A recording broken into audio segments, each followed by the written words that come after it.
I would like to welcome everyone on our next episode of Getting to Know Our Heavenly Family. Today, I would like to talk about Saint Catherine of Alexandria. She is a patroness of lawyers, maidens, scholars, students, and others. She lived at the end of the 3rd century and at the beginning of the 4th century.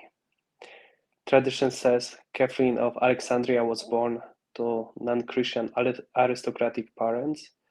After speaking with a hermit one day, she converted to Christianity. Soon after, Catherine dreamed she was the bride of Christ and woke up wearing his ring. At this time, Christians were being persecuted by Emperor Maximus. Catherine went to him and rebuked him for his cruelty, offering intelligent reasons for embracing Christianity. Instead of responding, Maximinus had 50 pagan philosophers debate her. Aided by the archangel Michael, Catherine outreasoned them and converted all of them. Enraged, the emperor ordered the philosophers to be killed. Yet he was highly impressed by Catherine and asked her to marry him. She refused and was beaten and thrown in prison. Many pagans visited Catherine in prison, including 200 of the emperor's soldiers. Catherine converted them all to Christianity. Maximinus, determined to stop Catherine once and for all, ordered her to be tortured to death on a spiked wheel. However, at her touch, the wheel shattered miraculously. Legend says Catherine was then beheaded, and angels whisked her remains to the Mount Sinai, where a church and monastery were later built.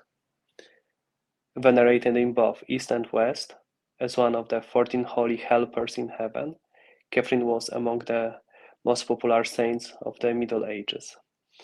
Even though she was removed from the liturgical calendar in 1969, many legends still circulate about her. For example, it is said that upon her death, milk flowed from her veins instead of blood. Catherine is also said to have been one of the divine voices who advised Joan of Arc. The bravery and intelligence of young Catherine of Alexandria continue to provide inspiration to all of us. Catherine had the wisdom and courage to disagree openly with Emperor Maximinus, although in doing so she was condemned to death. Thankfully, in our society, people are not put to death for their beliefs. For us, speaking out in support of our beliefs is a human right, as well as a personal responsibility, especially if we believe someone is being mistreated. This is a few ways to react proactively that we can.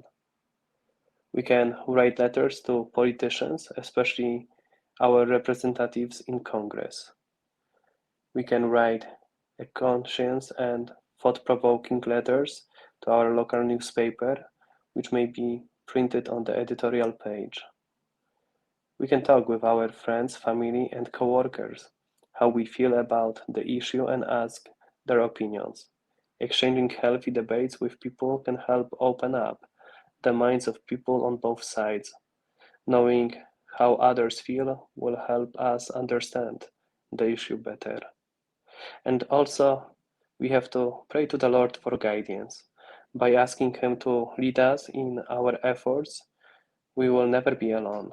He will provide the wisdom and courage we will need to follow through on our beliefs. Let us finish with the prayer.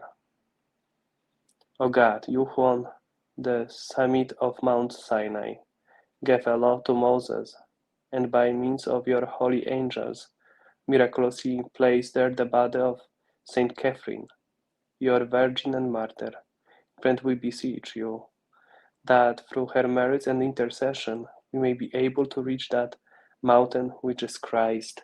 Amen.